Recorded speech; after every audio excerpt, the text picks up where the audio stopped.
ইরানের রাষ্ট্রদূতকে ডেকে রাইসির হেলিকপ্টার বিধ্বস্তের ঘটনাটি খুঁটিনাটি শুনলেন পুতিন।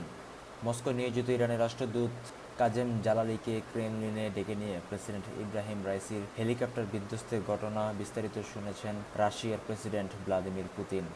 রাষ্ট্রদূত কাজেম জালালি এ তথ্য নিশ্চিত করেছেন। রুশ প্রেসিডেন্টের সঙ্গে বৈঠকের বিস্তারিত তথ্য জানিয়েছেন তিনি। কাজেম জালালি বলেন, গতকাল রোববার রাশিয়ার সরকারি ছুটি হওয়া সত্ত্বেও রাত 10টার দিকে পুতিন বৈঠক করেন। এই সময় রাশিয়ার প্রতিরক্ষা ও বিভিন্ন নিরাপত্তা বাহিনীর ঊর্ধ্বতন কর্মকর্তারা উপস্থিত ছিলেন। তার আমন্ত্রণে ইসলামিক রিপাবলিক অব ইরানের প্রতিনিধি হিসাবে আমি বৈঠকে অংশগ্রহণ করি। ইরানের রাষ্ট্রদূত জানান, বৈঠকে রাশিয়ার প্রতিরক্ষামন্ত্রী আন্দ্রেই বেলুসভ, জাতীয় নিরাপত্তা পরিষদের সেক্রেটারি সের্গেই শোইগু, সশস্ত্র বাহিনীর chief of the joint staff Valery Gerasimov, সুরক্ষা, জরুরি পরিস্থিতি ও দুর্যোগ ব্যবস্থাপনা মন্ত্রী আলেকজান্দ্রার উপস্থিত ছিলেন। প্রেসিডেন্টের বিশেষ সহকারী ইগোর লেভিতিন